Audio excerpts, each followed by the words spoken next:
이 후보와 윤 후보의 주식 공약 차이점은 크게 세 가지가 있어요. 물적 분할, 공매도, 주식 양도소득세.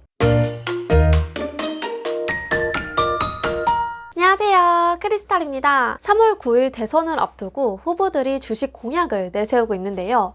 특히 올해 첫 증시 거래일에 여야 대선 후보가 나란히 한국거래소를 방문하기도 했죠. 윤 후보는 방명록에 대한민국 자본시장에 큰 도약을 기원합니다 라고 썼는데, 이 후보는 자본시장 투명화, 신속한 산업 전환으로 주가지수 5천을 향해 나갑시다 라고 남겼어요. 5천? 대선 후보들이 이렇게까지 주식시장을 신경 쓰다 보니 관련 주식 공약도 정말 많은데요.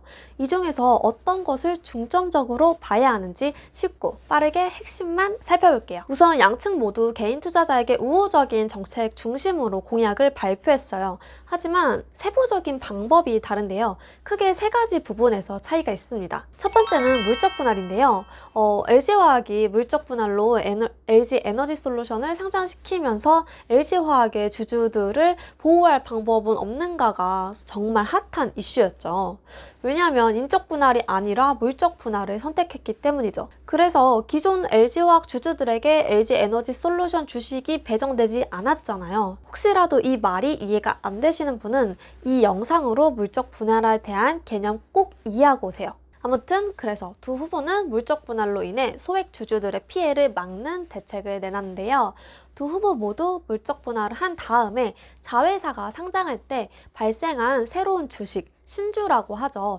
이 신주를 기존 모회사 주주에게 배정하게 만들겠다고 공약을 내걸었는데요. 쉽게 말해서 LG화학이 물적 분할로 LG에너지솔루션을 자회사지만 이걸 상장시켰잖아요. 그러면 기존 LG화학 주주들에게 LG에너지솔루션의 신주를 우선적으로 주겠다는 거죠. 이렇듯 취지는 같은데 방식이 달라요. 이 후보 쪽은 기업이 물적 분할을 할 때 주식 매수 청구권을 행사할 수 있도록 하겠다고 발표했는데요. 이게 뭐냐면, 저는 물적 분할 동의 못해요. 차라리 내가 보유한 LG화학 주식을 LG화학에 팔게요. 즉 기존 주주들이 회사의 의견에 동의를 못하니까 차라리 내가 갖고 있던 주식을 회사에 팔겠다는 거예요. 이 권리를 주식 매수 청구권이라고 합니다. 만약에 이런 주주들이 많아지면 회사 입장에서는 그 많은 주식을 다 사주기가 힘들어지기 때문에 물적 분할 자체를 막을 수 있게 되는 거죠. 반면에 윤 후보는 신주 인수권 방식으로 주겠다고 했는데요. 신주 인수권이란 말 그대로 신주를 인수할 수 있는 권리죠. 즉 기존 모회사 주주가 새로 발행된 자회사 주식을 살 수 있는 권리를 말해요. 보통 기업이 유상증자를 할 때 기존 주주들이 많이 행사하는 권리인데요. 혹시 유상증자를 잘 모르신다면 이 5분짜리 영상을 후딱 보고 오세요. 그래야 다음부터 제가 하는 말을 이해하실 수 있습니다. 네, 다시 돌아와서 신주 인수권이란 기업이 유상증자를 할 때 기업이 새로 발행한 그 주식을 기존 주주들이 우선적으로 매수할 수 있는 권리인데요. 새로 발행한 주식의 가격을 신주가액이라고 하는데, 이 신주가액은 보통 현재가보다 낮게 설정이 되기 때문에 상장되면 그 차익만큼 챙길 수 있는 거죠.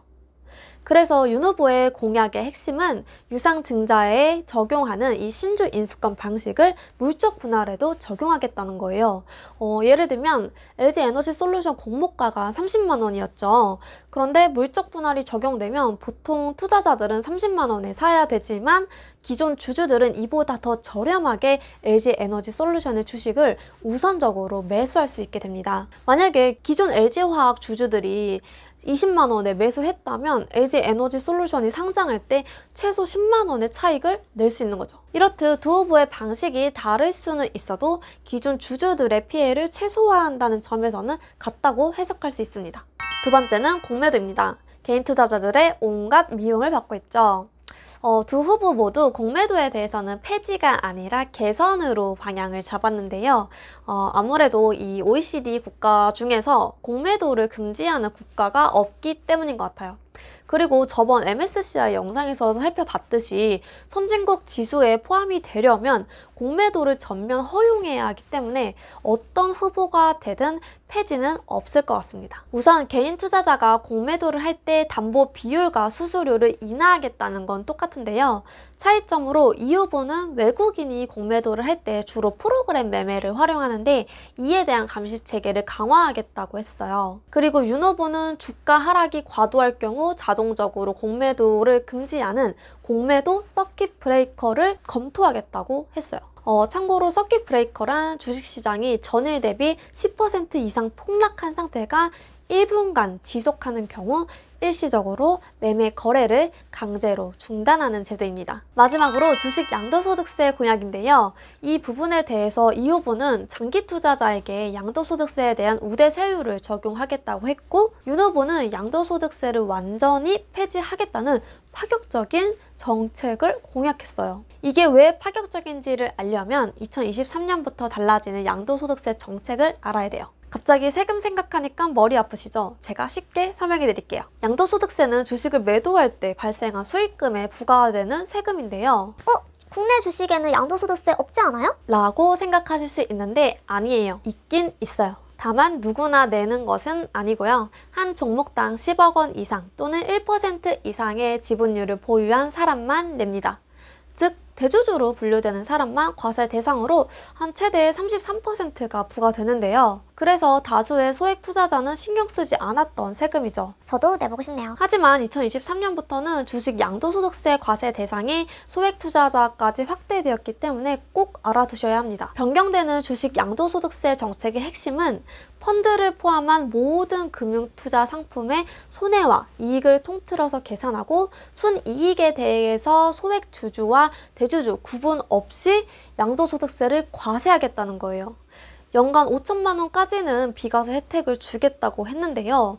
그러니까 5천만 원까지 공제를 해주고 그 이상의 이익금에 대해서는 과세를 하겠다는 거죠. 그런데 윤 후보는 이걸 아예 없애겠다는 거예요. 정말 파격적이죠. 내가 2023년부터 연 5천만 원 이상의 수익을 실현할 것 같아서 골치가 아팠다면 윤 후보의 정책이 가장 끌릴 수 있겠죠. 저도 골치가 아파보고 싶네요. 네, 여기까지 이 후보와 윤 후보의 주식 공약을 비교해봤는데요.